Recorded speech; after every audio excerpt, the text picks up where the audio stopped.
Hello and welcome to the program. You're watching Head to Head on UATV and my name is Alexander Kerry. Ukraine's judicial reform is a key point of the demands of Ukraine's civil society, and the EU-funded project PRAVO-Justice aimed to bring international expertise on the matter recently kicked off. Joining us in the studio today to talk more about this project is Dovydas Vitkauskas, team leader of the EU project PRAVO-Justice. Hello and thank you for joining us. So first question, what are the goals of this PRAVO-Justice program? The goals of the project are to promote the rule of law in Ukraine. The rule of law means obligation of the people and the state to be more clear, more foreseeable, more ensured in its protection of fundamental human rights and respect for general civilized principles of behavior. So in general, the rule of law is the ultimate objective. But of course, we are doing that through building strong institutions, independent judiciary, good control and good policy quality on behalf of the Ministry of Justice, good regulation of private legal professions, etc. Now, promoting seems like a wide term. What are the exact means that you put in place to promote that? Well, the main means of any project like ours is expert support. So most of our support is in fact expert support, whereby we have short-term experts, long-term experts coming and working together with Ukrainian counterparts, with Ukrainian institutions on various issues: policy, regulation, legislation, implementation, practice, etc. And we're trying to look for ways to improve the law and practice based on European standards and European best practices. So is it some sort of independent organism aimed to supervise the progress of Ukraine society in matters of judicial reform? Correct, correct. The European Union is funding it, so European Union gives the project the financial support, but at the end of the day, the project is implemented independently by the implementing organizations, the member states, in this case France, Lithuania, and also a Swiss organization. But the end result, the end expert support will be given by experts, by experts that me and my team will bring to Ukraine to work together with Ukrainian counterparts. Now, recently, the law on anti-corruption courts was a key debate in Ukraine, and one of the key debates and the key topics, the hot topics in this law, was the nomination of judges by independent experts, and some people in the Ukrainian parliament were against too much power for this expert. How to be sure how to implement in Ukrainian mentality, in those and for those Ukrainian lawmakers who were against too much power for this independent organism, how to implement this idea and the importance of Ukraine of an independent organism in this anti-corruption law?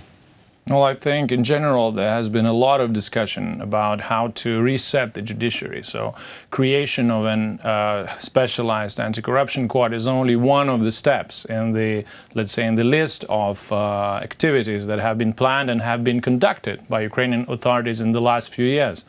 Take, for instance, the reset of the judiciary core in general. Maybe not much is being talked about it, but out of almost 9,000 judges that Ukraine had at the time of Maidan revolution, at the current stage, there is slightly more than 5,000 judges only operating. So, in fact, more than 30% of judges have already been pushed out of the system. Not being kicked out, let's put it this way, but pushed out through more transparency, through better management, through evaluation procedures. Electronic declarations, for instance, was a very good tool in this respect to encourage people who didn't want to go through all these transparent checkup mechanisms to leave. Evaluation of judges, which is currently ongoing, is another mechanism to clean up the system. So the point is, it is important to build an anti-corruption court for certain specialized matters, but make no mistake that the overall reset of judiciary should go much wider than that. You need to make each and every judge in Ukraine to be an anti-corruption judge, and that is the ultimate objective. Now, it's interesting that you raised the idea of e-declaration. So for more more transparency and also for in a way less paperwork. Because and France is also funding the project. One of the problem of the justice of France is the overload of paperwork. Is this somehow the overload of bureaucracy? I guess there is also an overload of bureaucracy in Ukraine. How to avoid this? How to avoid that the struggle that France has in its judiciary system goes into the already overloaded Ukrainian system?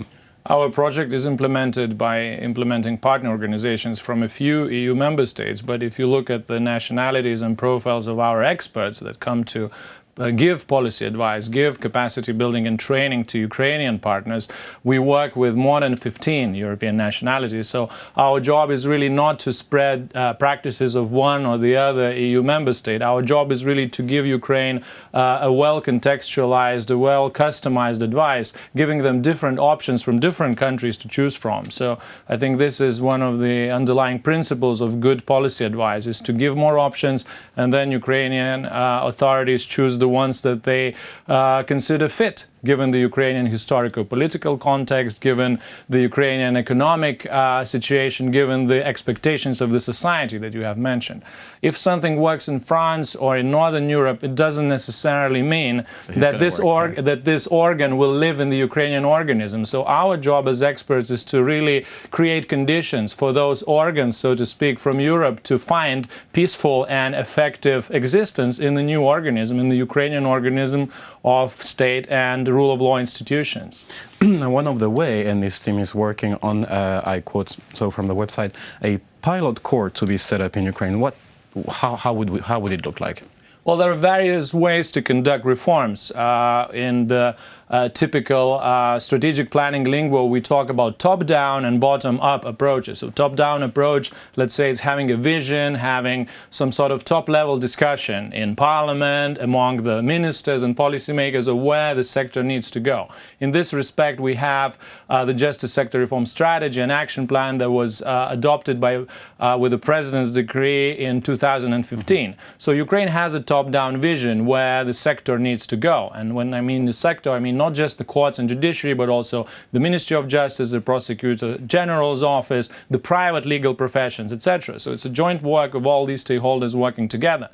At the same time, you need to back it up with bottom-up initiatives. And by bottom-up initiatives, we mean piloting new approaches in the way courts deliver service to Ukrainian citizens. So this means better client reception facilities in court that are similar to the ways business provides service to the users.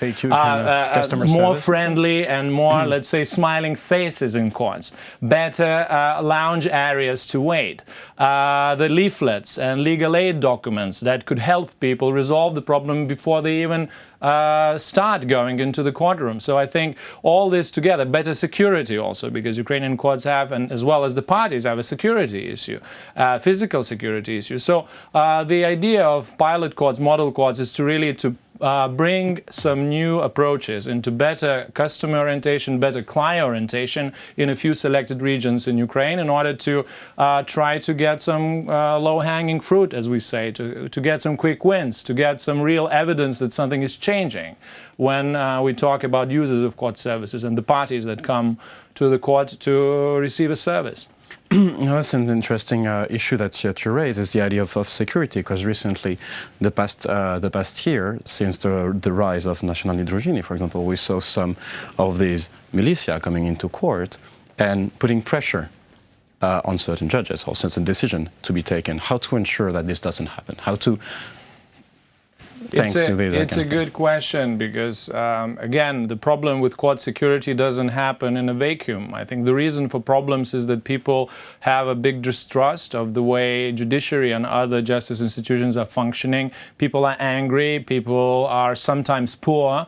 As a result, there are societal conditions that are actually difficult to deal with. So, of course, the way to deal with it is not to turn courts into sort of airports in terms of, metal detectors and security security checks. This would not be the right approach.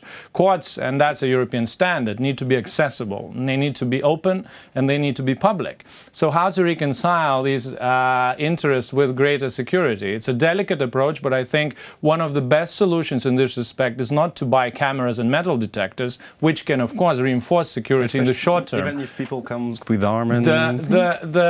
The solution is, alongside increased security measures, to better communicate to the people what courts are doing, to provide a better service, better customer orientation. So I think these things go hand in hand. With the higher quality of service, the security concerns should gradually dissipate and be reduced. Now, this project goes until 2020. Why these dates? Usually the project life cycle is from 3 to 4 years. Our project is relatively big in terms of the size and scope and the planned amount of activities. It is for the time being foreseen to run for 3 years. We started operating formally today. We had a kickoff meeting, but we started already conducting some activities from early in 2018. So if we run until 2020, it will be a 3-year project life cycle, which is a usual life cycle for projects like ours.